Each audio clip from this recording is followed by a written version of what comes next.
A gente gosta de churrasco. A gente viajou para o Brasil. A gente quer dormir cedo. Você entende o que a gente significa nessas frases? Nesse vídeo eu vou te explicar. E não esqueça de ativar as legendas para você entender todas as explicações. Se a palavra gente em português significa pessoas, então a expressão a gente deve significar as pessoas, certo?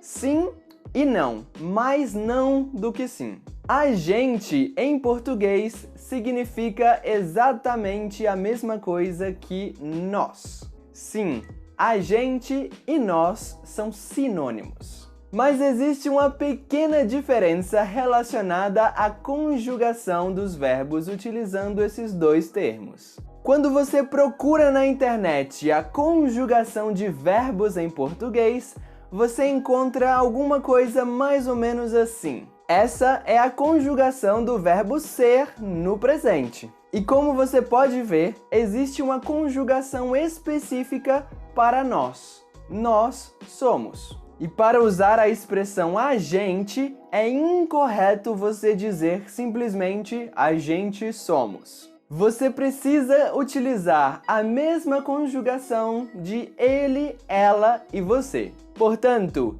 ele é, ela é, você é, a gente é. A gente é e nós somos são exatamente a mesma coisa. Portanto, aquelas 3 frases que eu falei no início do vídeo. A gente gosta de churrasco é a mesma coisa que nós gostamos de churrasco. A gente viajou para o Brasil é a mesma coisa que nós viajamos para o Brasil. A gente quer dormir cedo é exatamente a mesma coisa que nós queremos dormir cedo. Portanto, muito cuidado, porque uma coisa que você não pode fazer é misturar a gente e nós. A gente gostamos, a gente viajamos, a gente queremos é completamente incorreto.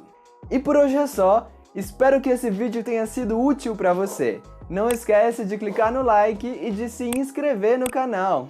Aqui na tela eu vou deixar mais 2 vídeos para você continuar aprendendo português.